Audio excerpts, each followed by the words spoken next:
2026年刚刚开年，各大社交媒体上关于新加坡 P2 的消息热议不断，一波新加坡 P2 申请的大面积拒批，掀起了强烈的讨论。更让人意外的是，许多被认为妥妥过的高学历、高薪申请者，甚至是拥有数亿融资的创业新星，也难逃被拒的命运。就在大家对着这一连串拒绝理由议论纷纷之际，新加坡移民局罕见地给出了回应，需要更多评估的是申请人的长期扎根意图。听起来这似乎对申请者的条件提出了更高要求，但问题是，难道仅仅是因为他们不够好吗？或者说，这一系列 P2 收紧的背后，目标其实不在于申请人本身，而更多在本地社会的长远规划。所以我们需要思考 P2 政策的变化到底在保护谁？对新加坡本地人来说，这究竟是好事还是坏事？在接下来的视频中，我会带大家盘点新加坡本地人在这场 P2 收紧中的4个切身感受到的真实变化。或许答案就藏在这些现象里。很多人看到 P2 受限都倾向于用简单的逻辑去归因，比如认为新加坡是不是不再欢迎外来人才了？但实际情况远非如此。新加坡的移民政策从来都不是以开放或者高薪为唯一标准，而是高度精细化的结构调整。有些关键数据我们需要先了解一下。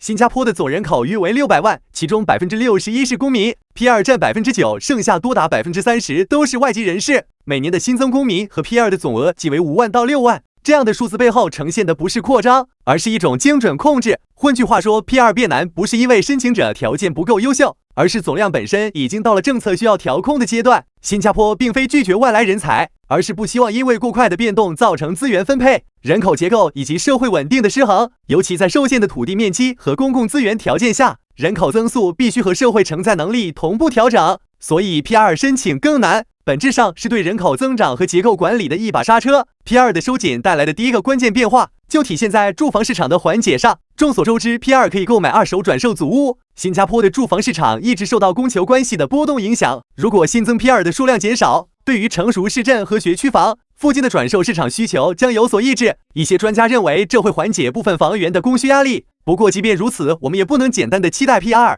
收紧就能直接让房价下跌。实际情况是，这种政策并不一定会降低房价，但可以让推动房价上涨的外来因素逐渐弱化。这种温和调节对于许多本地年轻人来说，可能可以让上车变得稍微容易一些。对于不少本地居民而言，住房市场的些微改变已经是一种值得期待的积极信号。P2 的收紧还影响到了另一个重要领域——教育。过去许多 P2 家庭的孩子进入新加坡政府学校，这样的入学资格同本地公民几乎一致。然而，新加坡的教育资源是有限的，名额竞争一直非常激烈。通过政策引导更多优先机会，将倾向于那些已经为本地社会长期做出贡献，或者明确展示出扎根意愿的申请者家庭。这种改变的最终目的是在保护本地学生能够更稳定地使用有限的教育资源。不过，必须指出，这种变化将是渐进式的，短期内学校的竞争仍将持续。毕竟，现有资源并不会因为P2 收紧措施而立即翻倍，而且真正落实效果还需要一段时间的观察。但长期来看，减少流动性家庭的教育资源占用，确实有助于让本地人获得更公平的分配机会。对于绝大部分新加坡公民来说， P2 数量的变化对就业市场也同样有着深远影响。P2 长期以来是本地劳动力市场的一个重要补充。随着政策上更强调整长久的社会绑定度，我们或许会看到新加坡主动减少短期高流动性、高收入人群的 P2 资格，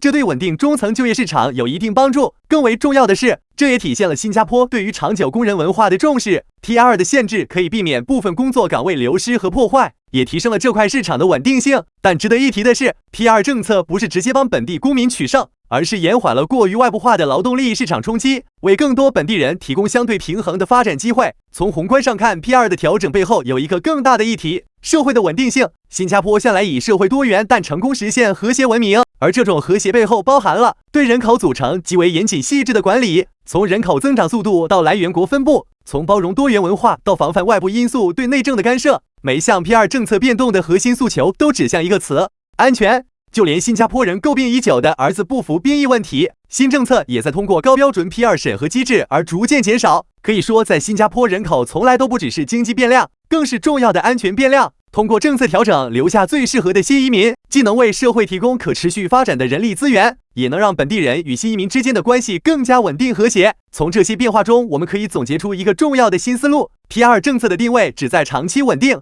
而不只是一项对国际人才的奖励回报。那些收入高、国际化程度高的人才，通常不会因为少了一张 P2 卡而轻易离开新加坡。这部分人依然会自发流入，用就业签证或其他形式继续对经济做出贡献。而政策的实施重点反而是在吸引和留住那些真正愿意扎根本地的人群。换句话说 ，P2 不是在奖励成功者，而是面向那些愿意为新加坡的未来提供长期绑定的家庭和贡献者。毕竟，只有留住稳定的社会关系，新加坡才能在人口结构和社会资源分配上实现真正的可持续性发展。P2 的紧缩对申请者来说或许是一次极大的挑战，但对新加坡整体而言，展现的却是政府在人口管理上的前瞻性策略。只不过，这些政策对新加坡本地社会的住房、教育、就业等多方面带来的具体效益，还需要时间来进一步检验。所以，无论你是新加坡本地居民，还是关注 P2 政策变化的申请者，在这些变化中都能找到属于你的观察角度和切身利益。最后，如果你喜欢我们分析的这一类议题，请记得给这条视频点个赞并订阅关注。